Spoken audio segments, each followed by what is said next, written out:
कहते हैं कुछ दरवाजे ऐसे होते हैं जिन्हें कभी नहीं खोलना चाहिए, और कुछ कहानियां ऐसी होती हैं जिन्हें सुनना भी एक सजा है। आज मैं आपको ले चलूंगा एक ऐसी हवेली में जहां डर सांस लेता है और आत्माएं अब भी भटकती हैं। तैयार हो जाइए आत्माओं का आखिरी अड्डा की सच्ची दहशत महसूस करने के लिए। कहते हैं कि हर शहर में कुछ ऐसी जगहें होती हैं जहां वक्त भी रुक सा जाता है। हमारे शहर से कुछ मील दूर एक वीरान हवेली थी, रायपुर हवेली। लोग उसे हवेली नहीं, एक आत्माओं का आखिरी अड्डा कहते थे। कोई भी उस हवेली के पास जाने की हिम्मत नहीं करता था, खासकर रात के वक्त। लेकिन इंसानी फितरत है, मना किया जाए तो क्यूरियोसिटी और बढ़ जाती है। राहुल, सिया और अर्पित, तीन दोस्त जो हॉरर वीडियो बनाने का शौक रखते थे, तय किया कि इस बार रायपुर हवेली की असली सच्चाई सामने लाएंगे। रात के ठीक 12 बजे तीनों ने अपने कैमरे, टॉर्च और आवाज रिकॉर्ड करने वाले डिवाइस के साथ उस हवेली की ओर कदम बढ़ाए। हवेली तक पहुंचने का रास्ता एक टूटी हुई सड़क से होकर जाता था, जहां पेड़ों की टहनियां अजीब सी फुसफुसाहट कर रही थीं, जैसे खुद हवेली उन्हें रोकने की कोशिश कर रही हो। जैसे ही वे गेट तक पहुंचे, सिया ने कांपती आवाज में कहा, क्या हम वाकई अंदर जा रहे हैं? राहुल ने हंसते हुए कहा, डरती हो क्या? चलो, मजा आएगा। वे तीनों अंदर दाखिल हुए। गेट अपने आप चर की आवाज करते हुए बंद हो गया। अंदर घुप अंधेरा था। पुरानी लकड़ी की बदबू, फटे हुए पर्दे और धूल से ढंके फर्नीचर, हर चीज में वीरानी समाई हुई थी। दीवारों पर अजीब से निशान थे, जैसे नाखूनों से खरोंचे गए हों। चलते चलते अर्पित ने नोटिस किया, एक बड़ा सा आईना हॉलवे में टंगा था।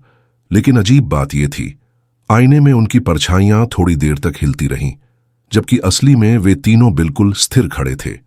सिया ने डरते हुए कहा, कुछ तो गड़बड़ है यहां, हमें वापस चलना चाहिए।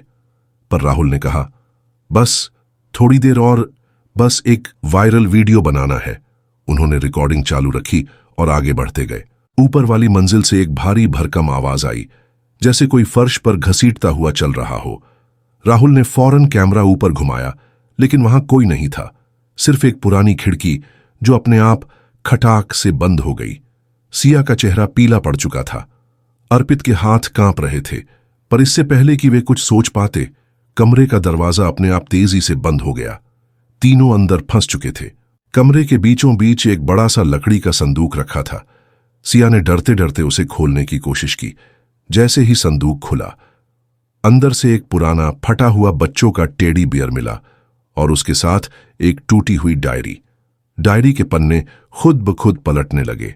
राहुल ने झुककर डायरी पढ़नी शुरू की। उसमें लिखा था, हमारी आत्माएं यहां बंद है। हर रात हम आजाद होने की कोशिश करते हैं, पर हवेली हमें छोड़ने नहीं देती। जो भी आएगा वो भी यहीं फंस जाएगा, हमेशा के लिए। अचानक कमरे की दीवारों से खून टपकने लगा। आईने में फिर से अजीब परछाइयां दिखाई देने लगीं, लेकिन इस बार परछाइयों के चेहरों पर भयानक मुस्कान थी। तीनों ने बाहर भागने की कोशिश की, लेकिन हर बार जब वे गेट के पास पहुंचते, गेट गायब हो जाता, जैसे हवेली अपना रास्ता खुद बदल रही हो। सिया रोने लगी। अर्पित जमीन पर गिर पड़ा। राहुल चिल्लाया, हमें छोड़ दो, हम चले जाएंगे। तभी हवेली के एक कोने से एक फुसफुसाती आवाज आई, अब बहुत देर हो चुकी है। उनकी टॉर्च अपने आप बंद हो गई।